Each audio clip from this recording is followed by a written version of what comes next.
সমাধিস্থলের একদমই কাছে চলে গেছে এবং শ্রদ্ধা জানাবেন। আমরা দেখতে পাচ্ছি যে যে ফুলের তোরণটি সেটি দেয়া হয়েছে, সেখানে হয়তো কিছুক্ষণ নীরবে দাঁড়িয়ে দোয়া করবেন।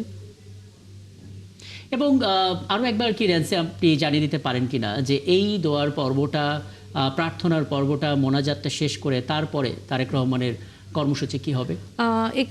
যেহেতু নির্ধারিত যে কর্মসূচি রয়েছে তার আজকে দ্বিতীয় দিনের কর্মসূচি, সেই দ্বিতীয় দিনের কর্মসূচিতে কিন্তু আগে থেকেই নির্ধারণ করা হয়েছে যে তিনি সমাধিস্থলে, আমরা কিন্তু মোনাজাতের ছবিটি দেখতে পাচ্ছি যে সবাই মোনাজাত করছেন, দোয়া করছেন। তারেক রহমান রয়েছেন, সালাউদ্দিন আহমদ রয়েছেন, মহাসচিব মির্জা ফখরুল ইসলাম আলমগীর রয়েছেন।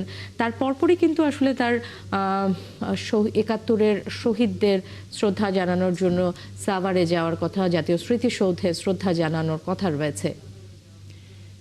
চমৎকার একটা আবহাওয়া। এই আবহাওয়ার মাঝখানে ঠিক এই মুহূর্তে শত ভিড়, শত উচ্ছ্বসিত যে মানুষ, সেই মানুষের যে অবস্থান, সে অবস্থানের ভেতর দিয়ে গাড়িটা এসেছে গন্তব্যে এবং তারেক রহমান নেমেছেন। সিনিয়র নেতাকর্মী, বিএনপি স্থায়ী কমিটির যারা সদস্যরা আছেন তাদেরকে নিয়ে নিজের বাবার যে সমাধিস্থল সেখানে দাঁড়িয়েছেন, দোহাত তুলে প্রার্থনা করছেন, মোনাজাত করছেন, শ্রদ্ধা নিবেদন করছেন, আত্মার মাগফিরাত কামনা করছেন।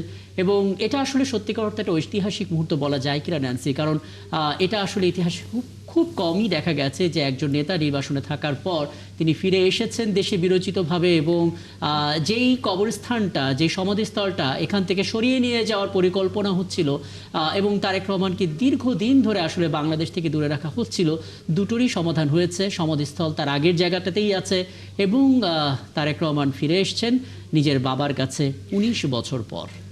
একদম, তিনি ১৯ বছর আগে এখানটাতে এসেছিলেন।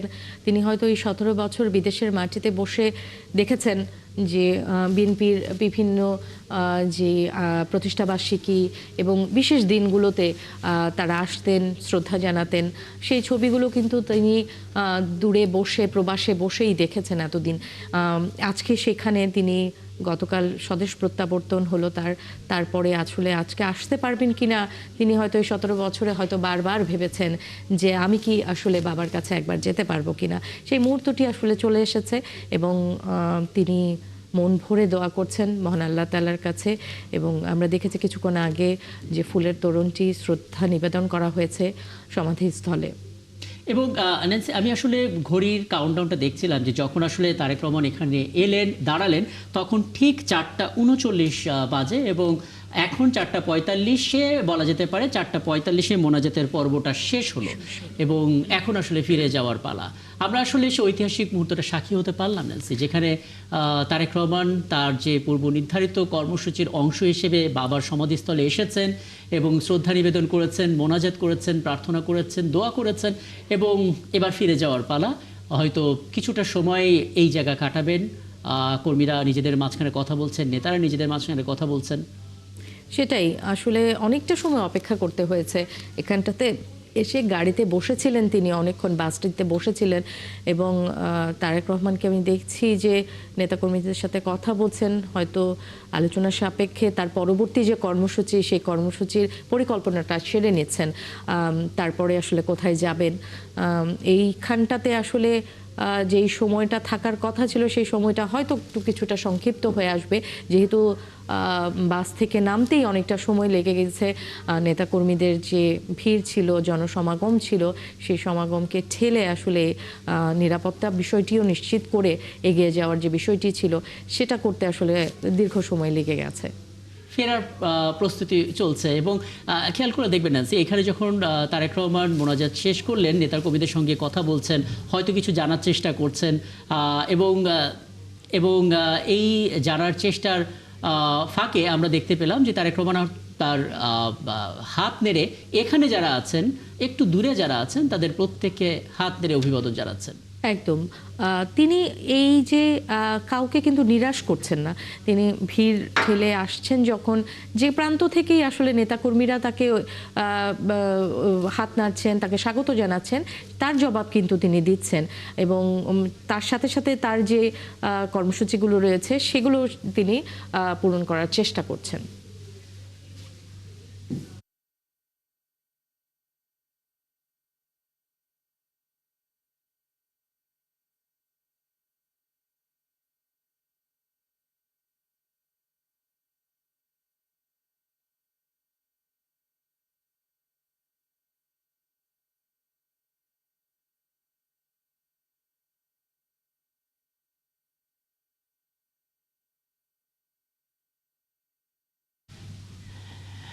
আমরা যদি ঘড়ির কাঁটা হিসেব করি ন্যান্সি, তাহলে আমি যে হিসাবটা করলাম যে তারেক রহমান যখন আসলেন 4:39 এবং 4:46 আসলে মোনাজাতের পর্বটা শেষ হয়ে এখন 4:48 বাজে ফেরত যাওয়ার যে প্রস্তুতি, সেই প্রস্তুতিটা শুরু হয়েছে এবং বোঝাই যাচ্ছে আসলে যে পরিকল্পনা, সেই পরিকল্পনা অনুসারে আসলে কাজগুলো হচ্ছে।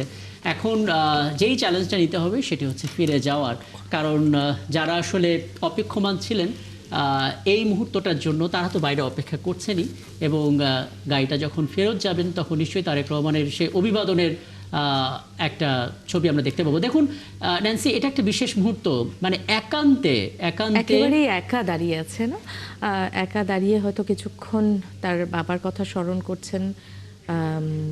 একদমই একা দাঁড়িয়ে আছেন তিনি। কিছু কিছু রাজনৈতিক যে দৃশ্যগুলো আমরা দেখে থাকি যে একজন নেতা দেশে আসেন, প্রোটোকলের মধ্যে ঢুকে যান, তারপর গন্তব্যে বা কর্মসূচি অনুসারে কাজ করেন, কিন্তু এই সিলেবাসের বাইরে গিয়ে আমরা দেখতে পাচ্ছি তারেক রহমান এমন কিছু কাজ করেছেন যেটা আসলে সত্যিকার অর্থে কিছু মানুষের হৃদয় ছুঁয়ে যাচ্ছে। যেমন শিশিরের উপরে পা রাখা খালি পায়ে সেখান থেকে মাটি স্পর্শ করা। এখন আসলে যেই পরিকল্পনা ছিল বাবার সমাধিস্থলে মোনাজাত করা, দোয়া করা, সেটা শেষ করার পর একান্তে তিনি আসলে কথা বলছেন এবং এই যে মুহূর্তটা, এই মুহূর্তটা আসলে ব্যাখ্যা করতে গেলে 19 বছরের ব্যাখ্যা প্রয়োজন, কারণ বিচ্ছেদটা 19 বছরের। আসলে তার যে আবেগ অনুভূতির জায়গাটা, সেই জায়গাটা বাবার কাছে আসা এত বছর পর, সেই সময়টা তিনি আসলে একেবারেই একান্তে কাটাতে চেয়েছেন। তাই হয়তো যারা নেতাকর্মী ছিলেন তারাও একটু দূরে দাঁড়িয়েছিলেন, তাকে সময় দিচ্ছিলেন। সাধারণত যেটা হয় যে সন্তানরা সবচাইতে বেশি আশীর্বাদ প্রত্যাশা করে বাবা মায়ের, এবং তিনি গতকাল মায়ের কাছ থেকে নিশ্চয়ই সেই আশীর্বাদ, সেই শুভকামনাটা পেয়েছেন। এখন আসলে বাবার কাছে তিনি হয়তো সেই স্মরণটা করছেন যে রাজনীতি একটা বড় পথে তিনি পা রাখলেন, নতুন অধ্যায় শুরুটা হলো, কাজে এই মুহূর্তে বাবার দোয়াটা খুব জরুরি। দ্বিতীয় দফা মোনাজাত করছেন, এ দফায় তিনি একাই মোনাজাত তিনি করছেন, এবার একাই মোনাজাত করছেন এবং একান্তে আসলে মন থেকে যে দোয়া, আপনজনের জন্য যে আলাদা করে দোয়া, সেটা আসলে সৃষ্টিকর্তার কাছে একাই আসলে সেই শান্তিটা হয়তো বেশি পাওয়া যায়, আমরা জানি যতটুকু। এবং এখানে আসলে কোনো রাজনীতিবিদ তারেক রহমানকে দেখা যাচ্ছে না। একটি সন্তান তার বাবার কাছে, বাবার সমাধিস্থলে দাঁড়িয়ে শুধুই দোয়া করছেন এবং চাইছেন যে আসলে সামনের পথগুলো যেন মসৃণ হয়।